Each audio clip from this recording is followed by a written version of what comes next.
alert, awake, and aware. Consciousness. Consciousness is the ground of all being. To be conscious is to be alert, awake, and aware. Consciousness, then, is our state of alertness, awakeness, and awareness. These three words can be used together or interchangeably. Let's first start with the idea of awakeness. We all experience and understand changes in awakeness. Every night we lay our heads down, close our eyes with the intent of not being awake, and we go to sleep. Once asleep, there are various depths to the experience of sleep, but generally we sleep until we don't, and then we wake up. This waking up is not an on or off immediate change. Usually there is a process of awakening. Depending on our actual number of hours of sleep, how late we last ate or drank something the night before, our personalities, relative stress level, among other constantly changing factors, our process of awakening from sleep may be fast or slow, easy or hard, but there is a lifting from sleep to awake. This lifting is moving from one state of consciousness to another.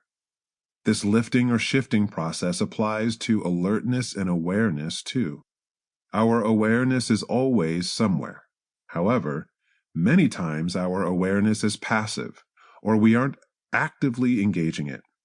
Have you ever been spending time with someone in the middle of your own conversation, your mind wanders away, and you are pulled back into the moment by your companion saying, "Hey, where are you right now?" Your body is there, but your awareness is someplace else, entertaining everything else but the conversation actually taking place in front of you. Alertness speaks more to the quality of our awareness and awakeness. You can be aware or awake, but are you alert? Alertness implies sharpness, acuity, or intensity. Moment to moment, our alertness/awareness/awakeness, or our consciousness, is in process. A variety of internal and external circumstances or states influence our consciousness at any given moment. However, your consciousness is ultimately driven by you. Developing a relationship with your consciousness and attention is a fundamental requirement for powerful, soulful work. For wherever you place your attention, your consciousness, and the attitude with which you place it, determines your experience of living. In many scientific and philosophical theories, there is a common principle that the one thing that is constant is change. Everything is in a state of flux. If our consciousness is always in a state of flux, it is important for us as Soul Gym practitioners to do what we can, when we can, to positively influence our consciousness. That is what this book is designed to do, support you in positively influencing the ground of your being and experience, your consciousness. Make this personal. This is your Soul Gym and no one else's. It isn't even mine.